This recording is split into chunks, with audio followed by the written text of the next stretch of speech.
Mahligai cinta. Musim hujan hampir tiba. Gemericik alunan tirta mengawal mentari kasih. Kubuai di kau di tengah gemerusuk fajar. Bundaku, putri jelita, dian lara dalam puri kencana. Setetes embun kasih kuteguk, ditemani senandung kidung kenanga.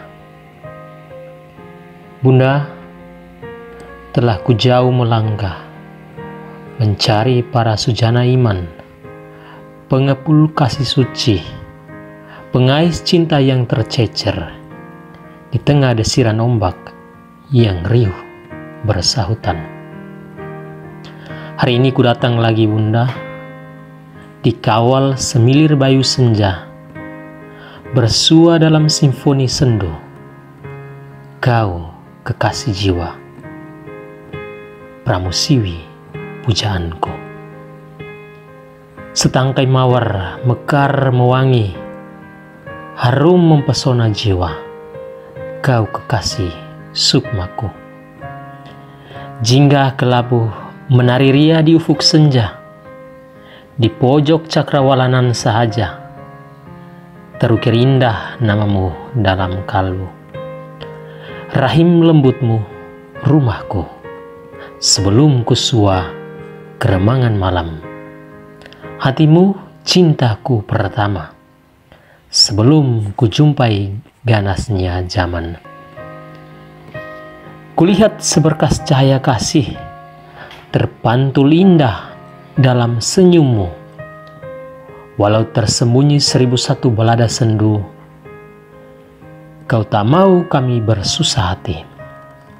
Bunda, kau prameswari jiwaku, setia melangkah hingga puncak kelana.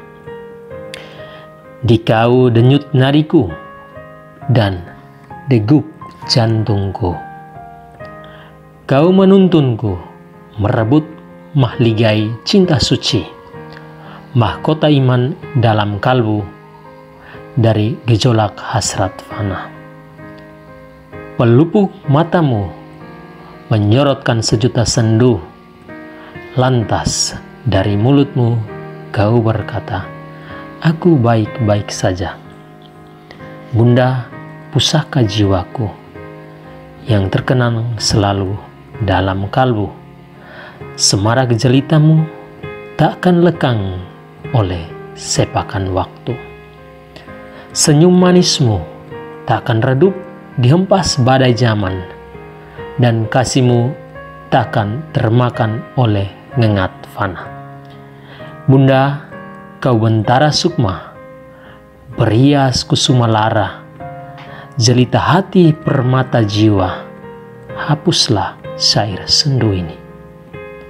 Biarlah belada sendu ini berlalu, dan bersamamu kurai mahligai cinta, dan ku mau membayu 1000 tahun lagi.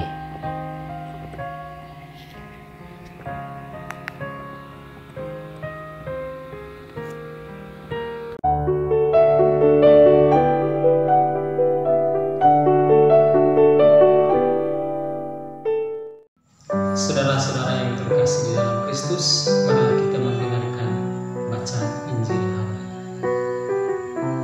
Inilah Injil suci menurut Yohanes.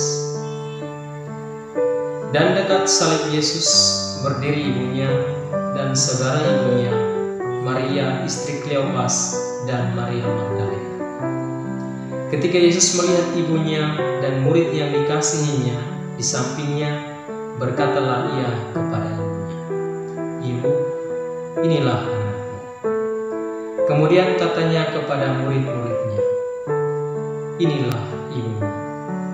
Dan sejak saat itu, murid itu menerima dia di dalam rumahnya. Demikianlah sabda Tuhan.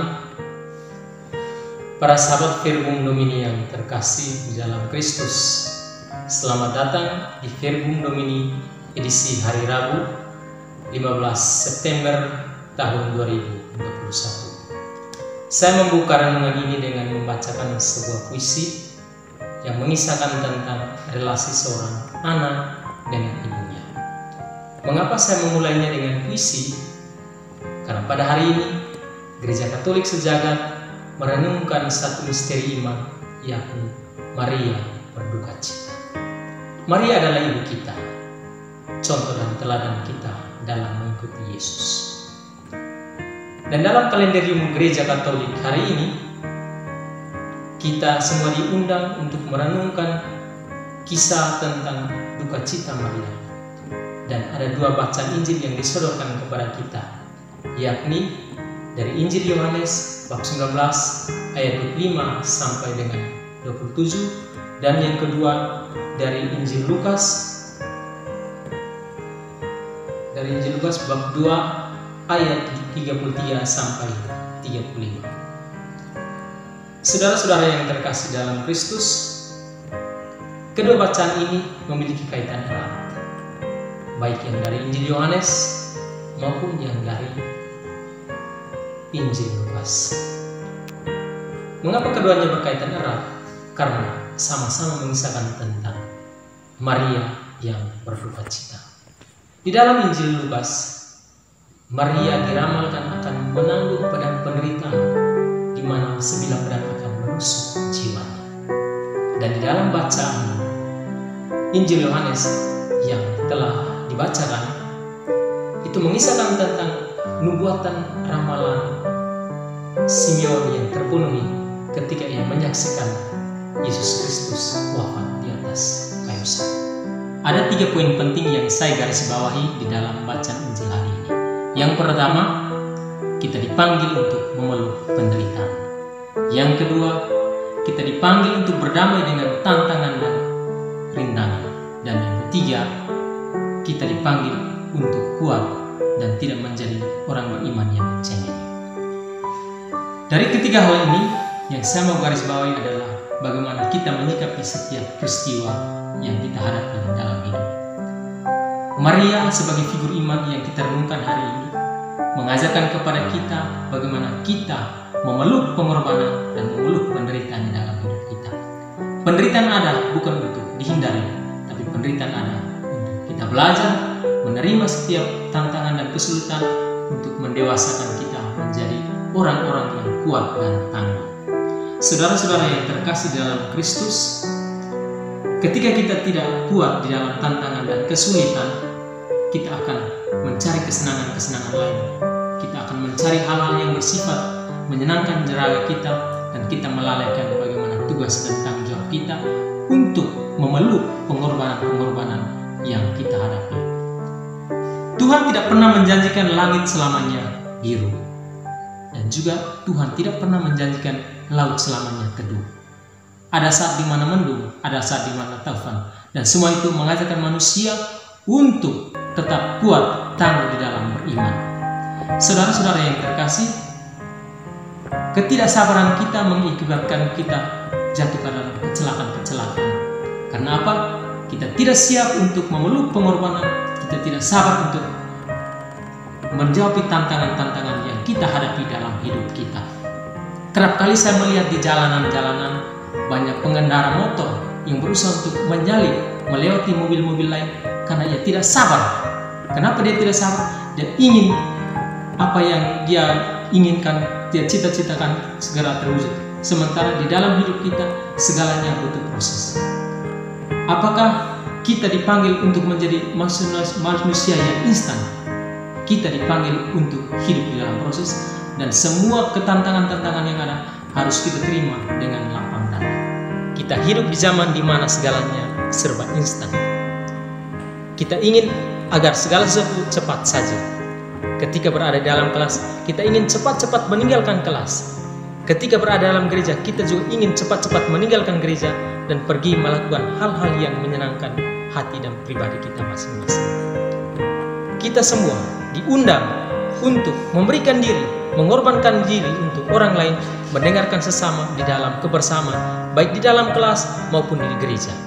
Saudara-saudara yang terkasih dalam Kristus, Maria yang kita renungkan dalam Injil hari ini mengundang kita untuk meniru dan meneladannya di dalam ketabahan dan keteguhannya.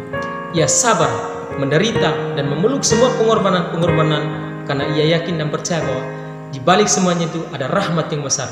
Dan saat ini kita bisa nikmati bahwa melalui dirinya satu dunia diselamatkan berkat Yesus Kristus yang dikandung dalam rahimnya.